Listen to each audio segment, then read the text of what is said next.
Sen ne oldun öyle? Suratını sallandırdın oturuyorsun öyle. Bak bak. Bak ben ne diyorum. Bak hele. Nasıl? He? Gonca'ya çeyiz arıyorum ya ben. Kışın ayağında sıcak tutar. Hani sevindiydin sen onlar evlenecek diye. Fatma, He can. bak sen örgü örüyorsun. He. Sırrı çalıp söylüyor. Ben artık aşk doktoru da değilim. Hiçbir işe yaramıyor. Ya sen işe yaramaz olur musun? Sende hiçbirimizde olmayan bir meziyet var. Sen gittiğin her yere neşe götürüyorsun ya. Herkesin yüzünü güldürüyorsun. Salla ya.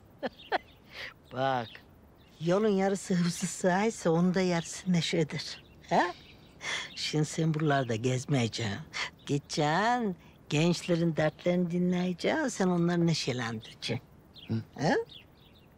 Ben seni de neşelendiriyor muyum Fatma? Aman gel. Çek kaçın. Ya sırayı şaşırtacağım beni. Şiş var elinde batacak bir yanına. Bizimkiler geliyor. Aman. Hoş geldiniz ya. Gel kuzum gel. Fatma Ana. Hoş gelmişler. Benim yavrularım gelmişler. Gel kızım. Kurban olurum ben sana. Oy benim kuzularım gelmiş. Gel güzel. Oy. Oy kızım. Hoş geldin. Bak.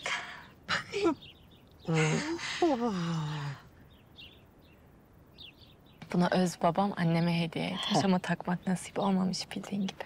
Oy benim kuzum. Gülümserimin emaneti. Sen çok güzel, çok sağlıklı, çok huzurlu günlerde tak onu, değil mi? Sonra havalı toprağa vermiş. Toprak da bana evlenme teklif etti yüzükle. Ben çok mutlu oldum. Artık benim aşk doktoru olma zamanım geldi. İnşallah.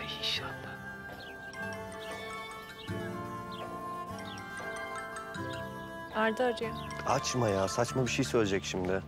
Ya önemli bir şeyse? Peki. Ya bu telefonda çekeceği zaman çekmiyor, çekmemesi gerekirken çekeceği tutuyor. Ne?